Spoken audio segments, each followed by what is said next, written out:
Hello class 7, how are you all? I just hope that you all are safe at your places and you all must be studying at home. Now students, be regular with your studies and be regular with your assignments also, okay? Now students, soon you are going to have your summer vacation. But I'm not giving any assignment, any homework for your summer vacation. Your only homework is to complete your assignments. If your assignments are pending, then kindly complete it and send it to me. And those who have already sent or those who have already done, then they will revise all the chapters, all the question answers, exercises, all the topics that we have covered in the chapters up till now. Okay. Now students, let's continue chapter number 3, elements, compounds and mixtures. Earlier I told you about what are compounds, its characteristics, and we also compared compounds with elements also. Okay. Now today what you are going to learn? You are going to learn about chemical formula. What is chemical formula and what is the method of writing a chemical formula? Okay. So let's get started. Now students, let us start here with the definition. What is chemical formula? So what is a chemical formula? A chemical formula denotes the number of atoms of each element present in a compound. Okay. So what it denotes? It denotes the number of elements and it also denotes what type of element is present in the compound. Okay. So two things it shows. Two things it denotes. First is the type of element which is present in the compound, and secondly the number of elements, or we can say the number of atoms of the element which is present in the compound. Okay. So here we have examples. The first one is H2O. What is H2O? H2O is the chemical formula for water. Okay. So here what type of elements they are present here in the H2O? Two elements, hydrogen and oxygen. So what it shows? It shows two type of elements are present. One is hydrogen and the other one is oxygen. Okay. Then secondly, what it shows? It shows the how many atoms are present in the element. Okay. So here two atoms of hydrogen is present in the compound and one atom of oxygen. Okay. So two atoms of hydrogen, one atom of oxygen. Now secondly, CO2. CO2 is a chemical formula of carbon dioxide. Okay. So here in the formula, one C atom, which is carbon atom, is present here and two atoms of oxygen. Okay. Two atoms of oxygen and one atom of carbon. And what type of elements are present? Carbon and oxygen. Okay. Then third is CaCl2. CaCl2 is the chemical formula of calcium chloride. Okay. Now here what type of elements they are present in the compound? Ca, which is calcium, and Cl2. Cl is the chlorine. Okay. So calcium and chlorine, these two types of elements are present in the compound. And how many elements or how many atoms of each element present? Here two atoms of Cl and one atom of Ca, which is calcium. Okay. So here you can see that with chemical formula we can see or we can identify the type of elements that are present in the compound and number of atoms of each element present in the compound. Okay. Now the second topic is method of writing a chemical formula. How we can write a chemical formula. Okay. So there is a method of writing a chemical formula. But for that we should know the following things. What are they? The first one is symbols. Symbols of the elements. Okay. Metals or non-metals or radicals. Okay. Now what are radicals? Now radicals, they are the atom of an element. Okay. Or they are the group of atoms of different elements behaving as a single unit with a charge on it. Okay. For example, NO3 minus. This is the radical. Okay. This is nitrate. What is it? nitrate, and it has a charge, minus charge. Okay, the same with hydroxide, OH minus. What is hydroxide? OH minus. Okay, hydroxide. This is also a radical. Now, this is the group of different elements behaving as a single unit. Okay, so students, the first step is that we should know the symbols of the elements or symbols of the radicals. Now radicals, just now I told you that what are radicals? Radicals, they are the single atom of an element or different atoms of different elements, or a group of atoms of different elements behaving as a single unit with a charge on them. Okay, now they look like a compound, but they have a positive or a negative charge on them. Okay, so this is the difference between radicals and a compound. Now students, the second method is, or the second step to write chemical formula is that we should know the valency of the element. Okay, now valency is the number of hydrogen atoms that can combine with one atom of the element forming a compound. Okay, now valency of the metals, they are positive, and valency of the non-metals are negative. Okay, now here valency of the metals. Okay, now metals like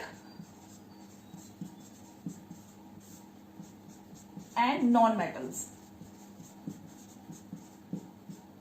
Metals like magnesium, positive, and non-metals like Cl, minus. Okay, now students, let's start how to write a chemical formula.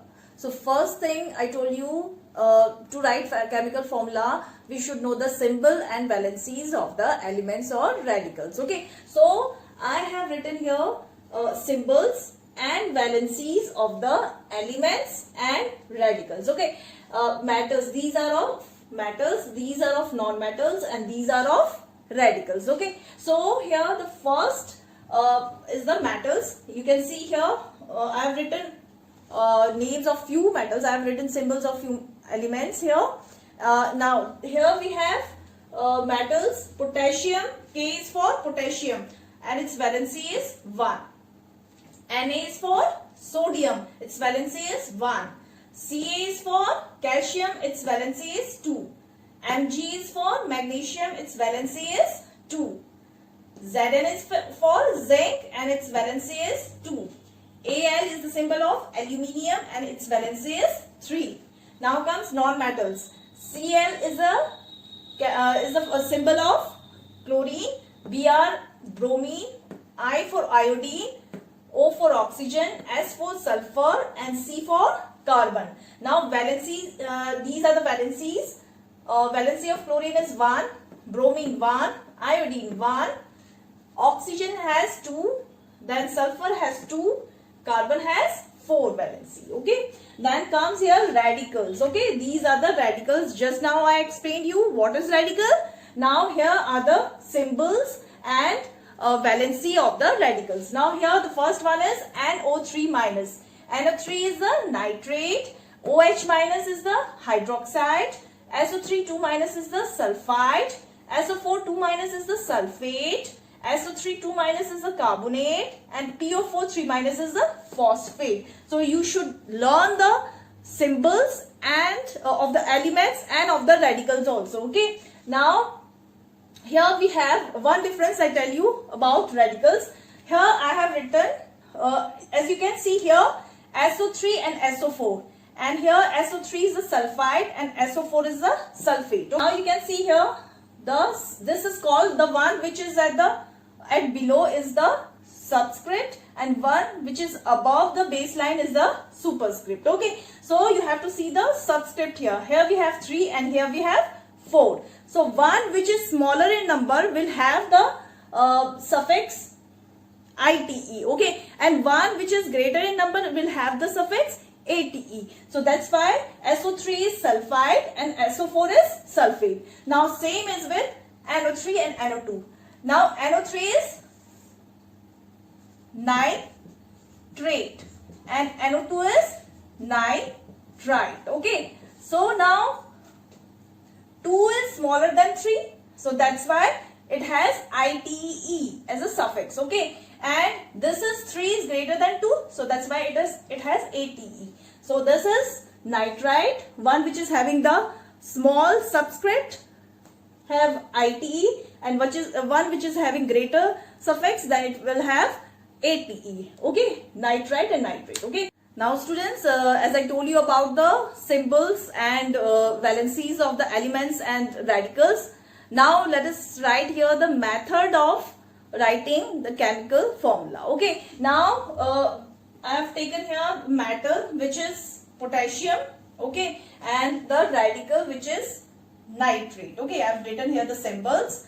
Now, as we know the valencies of the elements and the radical, so what we are going to do next, we are going to interchange their valencies. Okay, so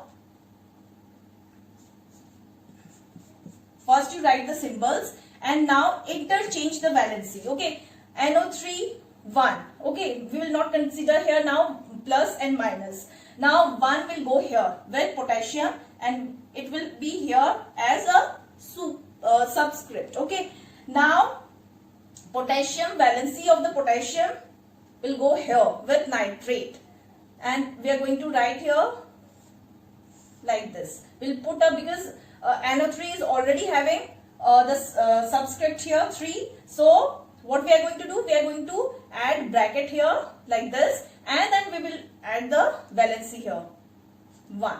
Okay, now students, 1 is not considered at all. Okay, 1 means nothing, so it will be written as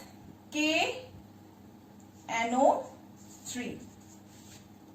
Got it? This is how we write chemical formula. So this is the formula for the potassium nitrate will be KNO3. Okay, so this is potassium nitrate. Okay, then let's take here the metal sodium and the radical hydroxide. Okay, so first of all we are going to write the symbols. Okay, here we have Na plus and here we have OH minus. Okay, now we know the valencies of the two. The valency of sodium is 1 and the valency of hydroxide is also 1. Okay, so we are going to interchange the valencies now. First we will write the symbols Na, here also hydroxide OH, then we will interchange the valencies. Okay, now sodium will have the valency 1 of hydroxide. We will write here as a subscript here. Okay, below the baseline, here we will write the valency, and the valency of sodium will go here with the hydroxide. Here also we will write here as a subscript like this. Okay, so the valency of hydroxide will be hydroxide and sodium will be interchanged. Okay, so Na will have 1 and OH will have also 1 here. Okay, now we will write the chemical formula, which will be, we will not consider 1 is never considered. Okay, we will write it like NaOH. If there is nothing, that means the valency is 1. Okay, there is nothing, that means the valency is 1. So here the chemical formula for sodium hydroxide will be NaOH. Okay, this is sodium hydroxide. Got it?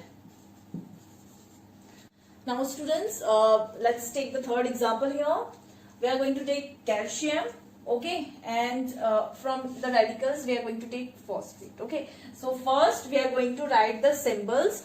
Now here we are writing the chemical formula for calcium phosphate. Okay, so first we will write the symbol of calcium Ca plus.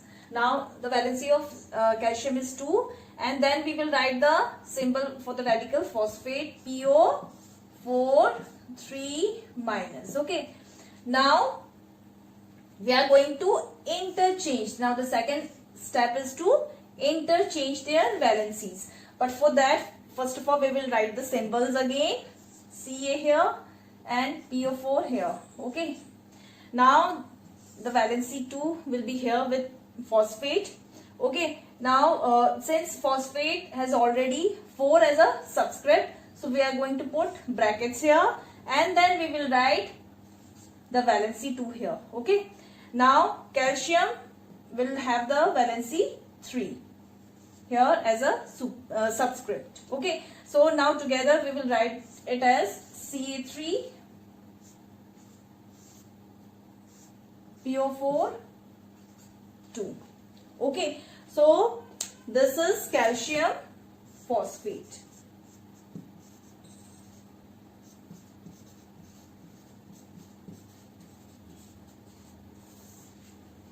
So this is how we write chemical formulas